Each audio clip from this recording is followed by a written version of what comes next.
여러분들 안녕, 구아준입니다. 여러분들 일요일 컨텐츠 여러분들 아시죠? 바로 컨설팅 시간인데요. 오늘은 굉장히 현실적인 그런 질문들이 많아요. 어떤 시청자에 의하면 묵혀놓은 숙변이 훅 하고 다 튀어나온 그런 느낌이라고 하는데, 자 여러분들 오늘 현실적인 질문 많으니까 여러분들 경청 또 경청 하시기 바랍니다. 아시겠죠? 한번 가보도록 할게요. 렛츠고! 첫 번째입니다. 미드로 효과적인 회화 공부법을 좀 알려주세요. 유튜브에 구아준을 검색하시고 모던 패밀리, 워킹데드, 미드 컨텐츠를 어떻게 진행하는지 한번 보시기 바랍니다. 또는 매주 수요일 밤 11시에 진행되는 미드 컨텐츠를 놓치지 마세요. 그럼 추천과 즐겨찾기 눌러놓으셔야 되겠죠? 여러분들 제가 거짓말 치는 게 아니고요, 정말로 여러분들 제가 미드 컨텐츠를 하는 이유가 뭐냐면 제가 미드를 여러분들이 그냥 되게 관심이 많으신 분들이 참 많아요. 그러니까 미드를 가지고 나 영어 공부해야지, 나 미드를 가지고 듣기 공부하고 말하기 공부하고 표현 같은 거 배워야지, 이렇게 생각하시는 분들이 많아요. 근데 정작 미드를 가지고 어떻게 공부를 해야 되는지를 모르는 분들이 너무너무 많아요. 그렇기 때문에 여러분들이, 제가 미드 컨텐츠라는 이유는 여러분들이 이 미드를 가지고 어떻게 공부를 해야 되는지 그 방법을 알려드리는 거거든요. 그래서 그 컨텐츠들을 조금 참고를 하시면 좋을 것 같고, 어쨌든 기본적으로 미드 공부를 하는 거는요 듣기와 딕테이션과 뉘앙스 파악이 가장 중요하다고 생각합니다. 그래서 제가 가끔씩 보면요, 스크립트만 보여줄 때가 있고, 어쩔 때는 화면만 보여줄 때가 있고, 어쩔 때는 스크립트와 화면을 같이 보여줄 때가 있고, 어쩔 때는 안 보여주고 혼자 듣게 할 때도 있고, 다 다르거든요. 그런 식으로 약간 뭐라 그러지? 미드를 가지고 다양하게 공부를 하면서 어떤 부분에 포인트를 주는지를 여러분들이 미드를 가지고도 재미나게 공부를 할 수 있다라는 거예요. 아시겠죠? 그래가지고 여러분들 미드로 효과적으로 공부할 수 있다, 그거는 저희 유튜브 채널을 좀 한번 확인해 보시면 좋을 것 같습니다. 아시겠죠? 자, 다음 질문으로 넘어가 볼게요. 우리 씀씀님 어서와요. 안녕. 자, 가볼게요. 유학이나 어학연수를 가려면 영어는 어느 정도 준비를 해야 되고, 남자 기준으로 나이는 몇 살이 적당하고, 돈은 얼마나 생각해야 하나요? 라고 얘기했는데, 자 여러분들 이 질문은 여러분들 되게 좀 뭐라 그래야 되지? 안 맞는 질문이야. 그러니까 안 맞는 질문이라기보다 너무 광범위한 질문이에요. 뭐냐면 여러분들 생각해 봐봐요. 어학연수나 유학을 가는데 다양해요. 나라가 너무너무 다양해요. 그리고 유학을 영어권으로 가는 경우에는 영어를 준비를 해야 되겠죠. 요거는 얘기해 줄 수 있겠고, 그 다음에 남자 기준으로 나이는 몇 살이 적당하고 뭘 하려는지에 따라서 다르겠고요. 돈은 얼마나 생각하냐, 어떤 학교에 가느냐에 따라서도 굉장히 달라진다는 거죠. 그런데 그런데 중요한 건 뭐냐, 일단은 유학이나 어학연수나 달라요. 유학이나 어학연수, 어학연수는 말 그대로 어학을 공부하기 위해서 가는 거고요. 그 다음에 유학이라는 거는 사실은 제가 생각하는 유학의 개념은 내가 하려는 분야가 있는데 그 분야를 더 깊고 더 넓게 더 높은 그런 관점을 가지고 견문을 넓히기 위해서 더 심화 있는 공부를 하기 위해서 가는 게 전 유학이라고 생각을 하거든요.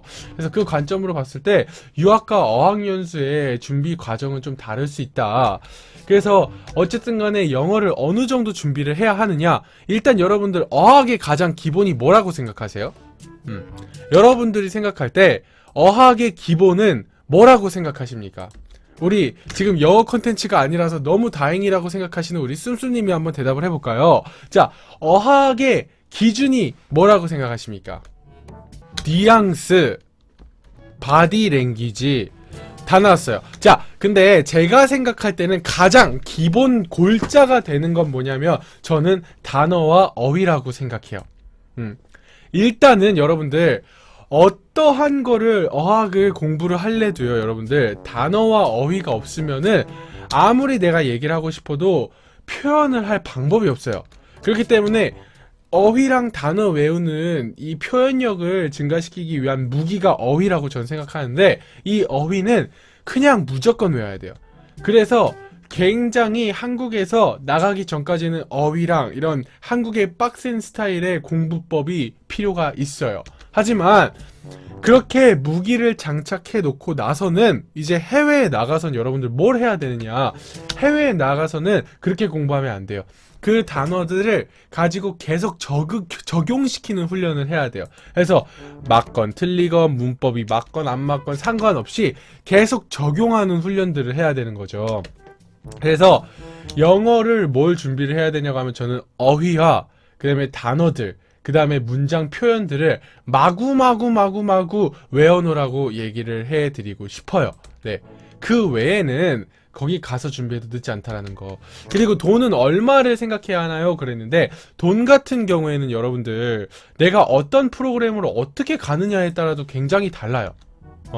내가 예를 들어서 워킹 홀리데이로 가거나 아니면은 내가 교환학생 프로그램으로 간다면은 돈이 조금 절감이 될 수 있겠죠. 그런데 예를 들어서 내가 유학을 간다, 또는 내가 어떤 예체능 쪽에 유학을 간다, 그러면 돈이 엄청 많이 들 수도 있어요. 그렇지만 다양한 장학금 제도도 있고, 물론 받기는 쉽진 않지만 장학금 제도가 있다라는 거, 그래서 여러분들이 그거를 조금 더 한번 노려보시는 것도 좋고, 그 다음에 학교에서도 국비 유학생도 있고 다양한 프로그램들이 많아요. 여러분들이 알지 못하는. 그래서 대학교를 여러분들이 잘 활용해 보는 것도 나쁘지 않다고 생각해요. 자, 그리고 나이는 몇 살이 적당하다고 생각하는데, 뭘 하느냐에 따라 달라요, 여러분들. 저희 형이랑 저랑 둘 다 유학을 했어요. 근데 형이랑 저랑 유학한 기간은 그렇게 차이가 없어요. 그런데 1년밖에 유학한 기간은 차이가 없어요. 제가 1년 더 많이 했고 형이 1년 더 적게 했어요, 유학을. 그런데 제가 유학을 했던 시점은 중학교였고요, 형이 유학을 했던 시점은 대학교였어요. 자, 근데 각자 장단점이 있어요. 자, 전 중학교 때부터 갔기 때문에 저는 되게 외국적인 라이프 스타일을 가지고 있어요. 그래가지고 약간 우리 집 안에서도 약간 특이해. 우리 집 안에서도 약간 한국적인 마인드보다 외국적인 마인드가 있어서 가끔씩 그런 것 때문에 튀길 때가 있어요. 그런데 형 같은 경우에는 한국적이야. 그렇기 때문에 제가 미국을 굉장히 편안하게 생각하고 약간 제가 미국적인 라이프 스타일을 가지고 있다면, 형 같은 경우에는 되게 미국적인 라이프 스타일을 별로 좋아하지 않아요. 약간 그런 게 있죠. 그래가지고 내가 예를 들어서 내가 영어라는 언어를 정말로 잘 활용해서 뭔가를 하고 싶다, 그리고 예를 들어서 미국 문화라던가 이런 걸 잘 파악을 하면서 일을 해야 되는 일이다 라고 하면 저는 어렸을 때 가는 거를 추천드려요. 그런데 예를 들어서 나는 어떤 전공이 있고 그거에 대해서 견문을 넓히려고 유학을 가는 거다, 그래서 이렇게 이렇게 말하는 구조가 그렇게 중요한 게 아니다, 그런 실력이 그렇게 중요한 게 아니다 라고 하면은, 저는 그런 전공 분야를 찾고 난 다음에 유학을 설계를 하는 것도 나쁘지 않다라고 생각을 합니다. 아시겠죠? 그래서 여러분들 요거에 대해서는 조금 더 자세하게 질문을 해줬으면 좋지 않았을까라는 생각이 드는데요. 자, 다음 질문으로 넘어가 보도록 할게요. 레디? 자, 고졸 취업자입니다. 대학 진학 없이요, 관세사 시험을 준비하려고 하는데 어찌 생각하시나요? 그러는데 저는 문제 없다고 생각해요. 저는 대학을 꼭 들어가야 되는가라는 생각이 있어요. 그래서 사실은 제가 외국에서 UIUC에서 회계재무를 전공을 하고 있었다가, 제가 이제 방송 일을 하고 배우 일을 하고 한국에서 이제 제가 계속 꿈을 이뤄 나가려고 생각을 했기 때문에 제가 다시 미국으로 돌아가지 않았거든요. 그런데 제가 이제 궁극적으로 해 나가야 될 일은 학력이 필요한 일이에요. 그렇기 때문에 제가 지금 사실은 대학교를 지원을 해놨고 한국에서 이제 면접을 봐야 되는데, 어쨌든 간에 대학이란 거는 그냥 하나의 명분일 뿐이에요, 여러분들. 근데 예를 들어서 관세사 시험이라는 게 대학 학벌이 중요한가 안 중요한가를 봐야죠.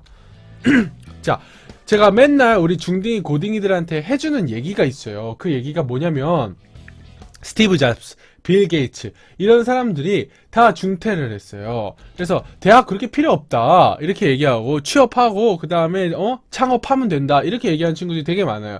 제가 그런 친구들한테 귓방맹이를 날리죠. 왜냐? 그 사람들은 다 아이비리그를 들어갈 수 있는 실력이 있었고 아이비리그를 들어갔다가 완전 자퇴를 한 거거든요. 다른 이야기예요. 내가 대학을 진학할 수 있는 실력을 가지고 있는 것과 그게 없어가지고 그냥 도피식으로 세컨드 옵션을 찾는 것과는 다른 얘기라는 거죠. 이해되시나요, 여러분들? 그래서 고졸 취업자라는 게 중요한 게 아니고 내가 대학 진학 없이도 관세사 시험을 준비해서 합격할 수 있고 그 다음에 그 관세사를 내가 정말 잘 해낼 수 있고 그냥 대한민국에서 정말로 이 관세사 분야에서는 1%가 될 수 있는 사람인지 그리고 그런 자신감이 있는지 그리고 그에 합당한 실력을 갖추고 있는지 그거를 조금 볼 필요가 있지 않나 이런 생각이 듭니다. 그래서 대학 진학의 문제는 두 번째라는 생각이 여러분들 조금 들어요. 아시겠죠? 어쨌든 여러분들 다음 질문으로 넘어가도록 하겠습니다. 네, 다음 질문인데요. 헤일리 나와라. 오빠 오늘 눈이 왜 이렇게 부었어요? 눈이 못생겨 보이는 이유 좀요 그랬는데 헤일리가 자꾸만 저 까가지고요. 그래서 스트레스가 눈으로 몰렸나 봅니다. 예? 이해됐어요? 뭐 그 이해 알아서 뭐하게? 뭐 디스패치한테 폭로하게 왜 구아준의 눈은 밤마다 이렇게 붓는 것일까? 뭐 이런 거 디스패치한테 뭐 폭로할 거예요? 뭐 할 거예요? 이게 우리 헤일리 인생의 어떤 중요한 부분을 차지하고 있습니까 도대체? 자, 여러분들 다음 질문으로 넘어가 보도록 할게요. 책은 풀리기 전에 다음 질문으로 넘어가도록 할게요. 이건 그냥 책임을 주기 위해서 받은 질문이야. 자, 다음 질문입니다. 제가요 대학생인데요 캐나다에서 6개월 정도 공부하다가 적응도 힘들고 외롭고 향수병 때문에 너무 힘들어서 한국 잠깐 들어왔어요. 마음 잡고 다음 주에 다시 출국하는데 또 적응 못할까봐 무서워요. 유학생활 하실 때 힘들었을 때 어떻게 버티셨는지 알려주세요 라고 얘기했는데 여러분들 요 얘기하려면 한도 끝도 없어요. 저도 사실은 제 유학의 첫 시작이 캐나다예요. 그래가지고 저도 캐나다 노바스코시아에 교환학생으로 제가 1년을 갔다가 왔는데 자 문제는 뭐냐면 6개월 공부했는데 그거 못 버티면 유학을 앞으로 어떻게 하려고 그러지? 아니 내가 캐나다에서 6개월 공부를 하고 있는데 적응도 힘들어갖고 외롭고 향수병 때문에 한국을 나올 정도면은 앞으로 유학을 어떻게 버티려고 하는 거예요? 그죠? 내가 조금 강하게 얘기하는 건, 자, 여러분들 유학을 너무 쉽게 생각하는 친구들이 꽤 있어요. 그래가지고 되게 유학을, 뭔가, 앞으로 내가 할 수 있는 새로운 뭐 솔루션이라고 생각하고 가는 친구들도 꽤 많은데, 절대 그렇지 않아요. 내가 정말로 돈이 많아서 부르주아라 가지고 막 그렇게 유학을 하는 게 아니라면은, 유학은 힘들 수밖에 없어요.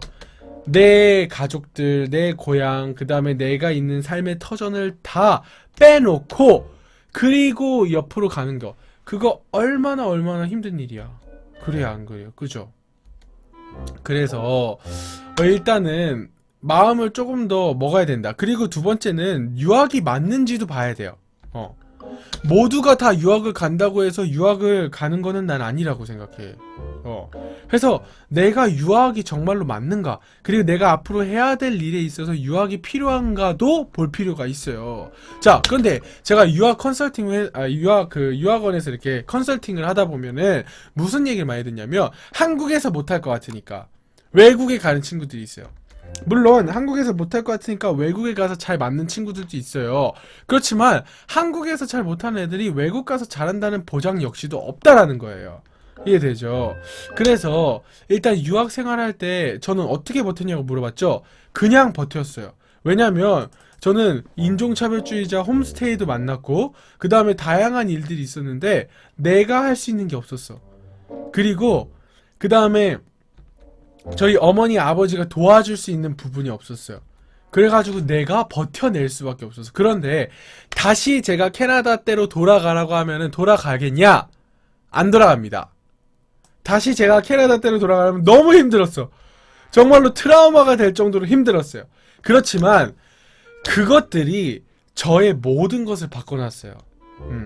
그래가지고 그 1년을 내가 때 내가 성공 유학 케이스다 막 이래가지고 막 유학원에서 얘기하기도 했었고, 그리고 정말로 많은 얘기들이 있었다라는 거죠. 그리고 그거를 기점으로 제가 내공이 쌓이기 시작한 거지.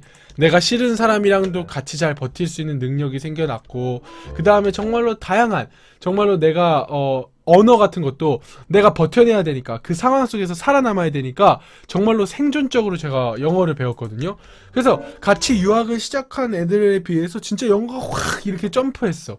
그러고 나니까 저한테 기회도 더 많이 열리고, 그래서 유학생활 하실 때 어떤 점이 뭐가 힘들었냐 그랬는데, 심지어 가장 간단한 일은 그거예요. 우리 어머니 아버지가 한국 음식 소포를 보내줬어. 다 돌려보내.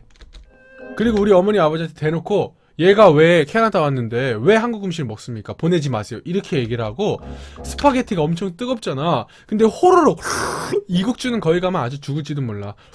막 이렇게 우리는 먹잖아. 근데 캐나다나 미국은 그런 걸 별로 안 좋아해요. 근데 나 그렇게 먹으면 안 된다 그래가지고 스파게티 그 뜨거운 거를 안에다 넣어가지고 혓바늘 천장이 다 까지도록 그렇게 스파게티를 안에서, 입 안에서 시켜 먹기도 하고, 정말로 별의별 인종차별주의자였어. 진짜 최고의 인종차별주의자였지.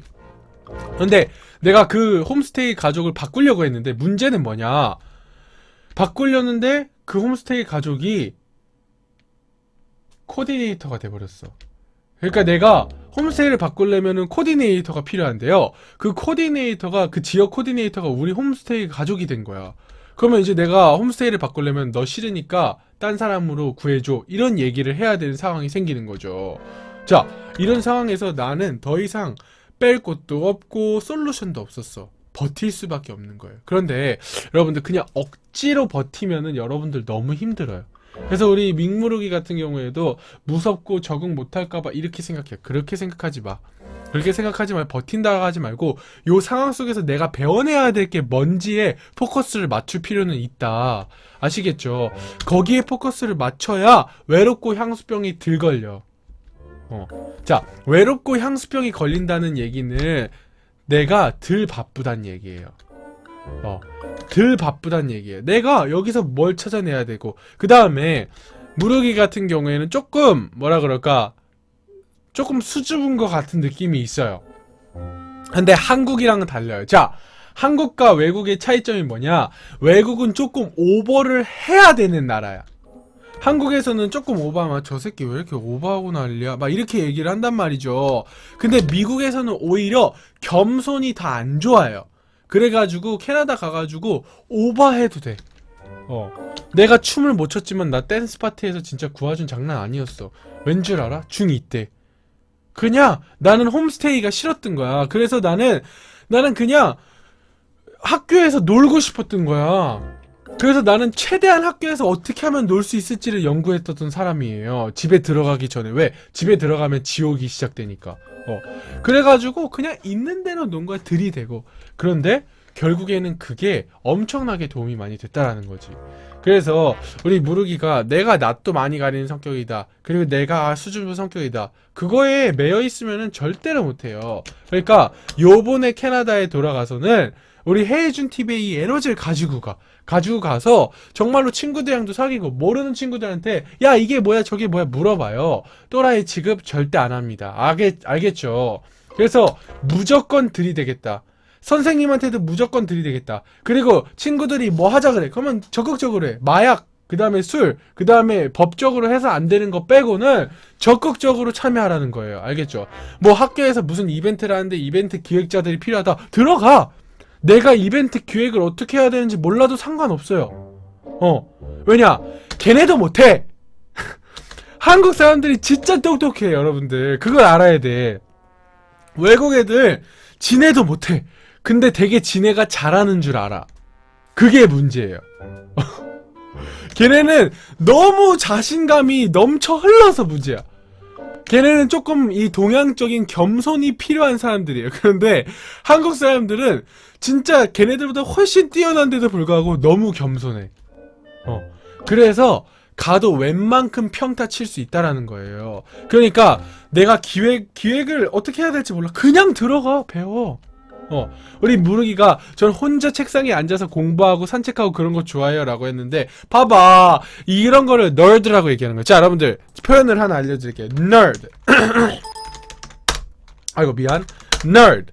자, 그럼 외국 애들이 이래. 안 그래도 걔네는 공부하는 거 싫어하는데, 쟤는 공부만 하는데, 완전 재미떼가리 없어. 이렇게 완전 아프리카에서 구아준 방송 보고, 저 씹선비. 이렇게 얘기하는 거랑 똑같은 상황인 거야. 이해되죠? 그래서, 널드가 되지 마. 예를 들어서, 자, 그럼 무르가, 내가 조금 요거를 조언을 줘야 되겠어. 왜냐면 이 무르기가 얼마 후에 나간다고 하니까, 내가 조금 좀 현실적인 조언을 도와주고 싶어요. 자, 그런데, 혼자 책상에 앉아서 공부하고 산책하고 그런 거 좋아해요 라고 얘기를 했는데, 자, 우리 짱시 언니 왔네. 짱시 언니가 문화적인 차이는 배타적이지 말고 존중하고 이해합시다 그랬는데, 그거를 이해를 못하는 상황이라면 적응하는 능력도 갖춰야 된다고 저는 생각을 해요. 그래서 내 것만 고집하는 게 아니야. 내 거를 지켜내면서 그 사람들한테 객관성까지도 확보를 해야 어우러질 수 있는 거예요. 그게 상업영화와 독립영화의 차이라고 난 생각해. 독립영화는 나의 올곧은 얘기만을 전달하려고 하는 거야. 그런데 상업영화는 내가 하고 싶은 얘기를 지키면서도 상업적으로 대중한테 객관적으로 인정받을 수 있어야 돼요. 가끔 상업영화를 하다 보면 내가 하고 싶은 얘기는 잊어버려. 그리고 대신 인베스트먼트, 투자자들한테 휘둘려. 이리저리. 그런 영화도 많죠. 하지만 제가 이상적으로 생각하는 거는 내가 가지고 있는 생각을 지키면서도 객관적으로 인정받을 수 있어야 된다. 자, 그러면 이거를 어떻게 하냐. 우리 무르기가 바뀔 순 없잖아요. 사람이 바뀌는 건 쉬운 일이 아니에요. 그런데 무르기가 저는요 혼자 책상에 앉아서 공부하고 산책하고 그런 거 좋아해요 라고 했는데, 자, 솔직히 오빠는 이해가 안 되는 부분이야. 왜냐면 오빠는 시간만 되면 나가서 놀 사람이거든. 그래가지고 혼자 책상에 앉아서 공부하고 산책하고 요런 거를 사실은 좋아하지 않아. 그런데 오빠라면 이러겠어. 산책 클럽을 만들겠어. 미국이라서 가능한 거야. 일주일에 3번씩 산책 클럽을 가는 거야. 그리고 그 지역에 어디가 산책을 하는 게 좋은지를 같이 나눠보는 거야. 그리고 실제 가보기도 하고, 그 다음에 실제로 산책 파티를 만들어 보기도 하고, 얼마든지 무르기가 좋아. 근데 자, 그러면은 한국에선 그렇게 하면 저 새끼들 뭐야? 저 찌질한 새끼들. 이렇게 얘기할 수 있어요. 그치? 그렇게 얘기할 수 있어요. 졸라 찌질하네. 괜찮아! 미국에는 그런 찌질한 애들이 많아! 그리고 그런 찌질한 애들끼리 뭉쳐. 그리고 누가 나한테 저 새끼 찌질해 그러면 지가 더 찌질하면서 하고 얘기를 해. 아주 간단한 예로 여러분들 고등학교에 보면은 남자애들인데 막 손에다가 막 검은색 막 네일 칠하고 막 눈화장 엄청 짙게 하고 막 락 하는 애들 있어. 막 이러는 애들 있어. 막 나는 제일 이해가 안 되는 애들이 그 애들이었어. 그리고 막 스키니진 막 검은색 바지에다가 남자애들인데 머리 막 검게 염색하고 막 눈 검게 하고 목에다가 강아지 목줄 이렇게 걸어놓고 막 그다음에 막 너클 같은 거 이렇게 끼고 다니고 막 yeah man 인사도 이래 yeah man. 내가 제일 이해할 수 없었던 부류가 그 친구들이었어요. 왜냐면 난 절대로 내가 그렇게 하지 않을 거거든. 그런데 내가 놀랐던 사실이 하나가 있어. 미국에도 찌질한 애들한테 찌질하다고 막 뭐라고 하는 그런 게 있어요. 그런 문화가. 근데 걔네들은 쫀심이 장난 아니야. 쥐들이 뭔데? Yeah man, peace. 이런다니까? 알겠죠? 그러니까 미국은 어떤 것도 존중받을 수 있는 플랫폼이라는 거야. 근데 그거를 활용을 못할 때 힘들고 외롭고 굉장히 배타적으로 바뀐다는 거죠. 그래서 무르기가 이번 연도에는 무조건 내가 활동을 하면서 알려야 되는 거야. 나라는 사람을 우리 학교 친구들한테 알리는 작업을 하는 거야. 할 수 있겠죠? 그래서 무르기가 미국에서 캐나다에서도 아프리카 TV 다 볼 수 있으니까 매주 들어와서 확인도 하고 그 다음에 오빠한테도 이렇게 컨설팅 시간에 계속 보기도 하고 이러면서 유학을 성공시켜 봅시다. 알겠죠? 내가 너무나 안타깝기도 하고 대견하기도 해서 좀 시간을 많이 투자를 했어요. 어쨌든 우리 무르기 파이팅입니다. 자, 다음으로 넘어가 보도록 할게요. 자, 볼까요? 회사가 여태 2년제 대학만 받다가 최근에 4년제도 받아서 월급을 25% 추가로 더 받아요.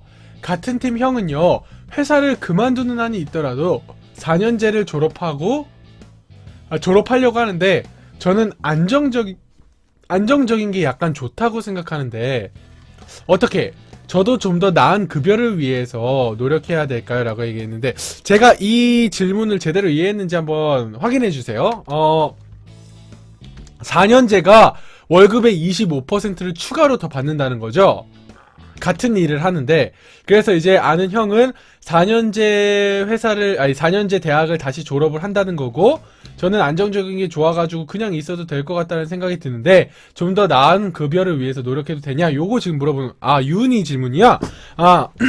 자, 제가 요 질문에는 간단하게 얘기해 줄 수 있어요. 자, 뭐냐면, 물론 대한민국은 저걸 무시할 수 없어요. 대한민국은 저걸 무시할 수 없게 되어 있어요. 그래서 학점, 그 다음에 학력이 중요한 나라예요. 그거는 어쩔 수가 없어요. 그런데 나는 유은이한테 어떤 일을 유은이가 지금 하고 있는지는 모르고 있지만 그 분야의 전문가가 되면 급여는 올라오게 되어 있어요. 그 분야의 전문가가 되면. 자, 근데 왜 자꾸만 4년제 어떤 스펙, 어떤 자격증, 이런 거를 계속 만드는 줄 알아? 말 그대로 안정적이고 싶어서요. 내가 승부를 볼 수 있는 무기가 있어야 돼요. 자, 여러분들 제가 얘기했죠. 예전에는 학력 중심의 사회였다니까? 그래서 학력이 필요했어. 그래서 연줄이 필요하고, 그 다음에 인맥이 필요했어. 그런데 지금은 학력주의의 시대가 아니라 전문성 시대예요. 그래서 대학을 나오지 않아도 전문성이 있고 흐름을 볼 수 있는 눈이 있으면 얼마든지 성공할 수 있어요. 자, 예전에는 제도권이 이기고 승리를 할 수 있는 제도권이 성공을 하는 시대였다면 지금은 비제도권에도 얼마든지 기회가 많은 시대가 왔어요. 그리고 주류 사회가 1%를 장악했다면 지금은 비주류 사회도 얼마든지 도전할 수 있는 시대가 왔다니까? 자, 근데 중요한 건 뭐냐? 내가 이러한 시대에 나만이 어필할 수 있는 무기가 있냐는 거예요.